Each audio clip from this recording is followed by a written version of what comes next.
அது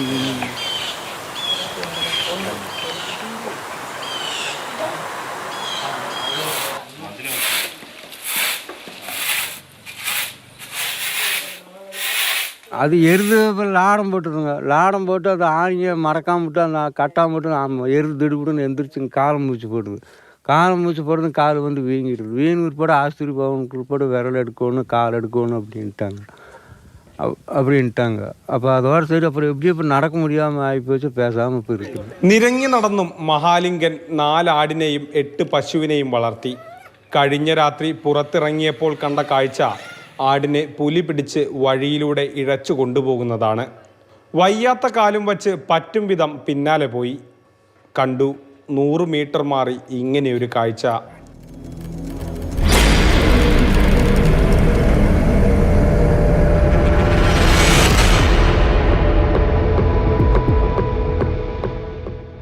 சும்மா ஆடு கத்துதுன்னு நினச்சிட்டு மெல்ல வந்தேன். பேட்டரி எடுக்காமல் வெளியே வரும்போது ஆடு பிடிச்சிட்டு ரோட்டுக்கு இறங்கிருச்சுங்க புலி தோளில் போட்டு போச்சு கிடாயை.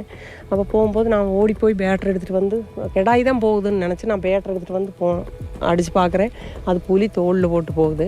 போய் ரோட்டுக்கு அந்த பக்கம் இறங்கிருச்சுங்க. ரோட்டுக்கு அந்த பக்கம் இறங்கினதையும் அங்கே இருட்டாக இருந்துச்சு. இங்கே பல்பு இருக்குது ரோட்டில், அங்கே பல்பு இல்லை. அப்போ அங்கே இருட்டாக இருந்துச்சு. இருட்டாக இருந்ததுக்கு அப்புறம் அது போவே இல்லை. வீட்டில் வந்து ஒரு பட்டாசு எடுத்து போய் பருத்தி வெடிக்கும்போது அப்படியே விட்டு போட்டு പോയിച്ചു. മഹാലിംഗന്റെ 6 ആടുകളെയാണ് പുലി പലപ്പോഴായി അകത്താക്കിയത്. വിവരമറിയിച്ചാൽ RRT വരും, കുറച്ച് പടക്കം പൊട്ടിക്കും, തിരികെ പോകും. புலி போய் ராத்திரி வந்துச்சுங்க. ராத்திரி ஒன்றும் கிடைக்கல. அப்புறம் அது கண்டதையும் மேலே ஓடிடுச்சுங்க.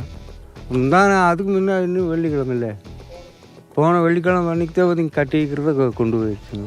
മറ്റ് ജോലികൾ അറിയില്ല. ഇനി അറിയാമെങ്കിൽ തന്നെ ഈ കാലും വച്ച് ചെയ്യാനും പറ്റില്ല. പേടിച്ചാണ് ഓരോ രാത്രിയും മഹാലിംഗൻ ഉറങ്ങാൻ കിടക്കുന്നത്. മാതൃഭൂമി ന്യൂസ്, പാലക്കാട്.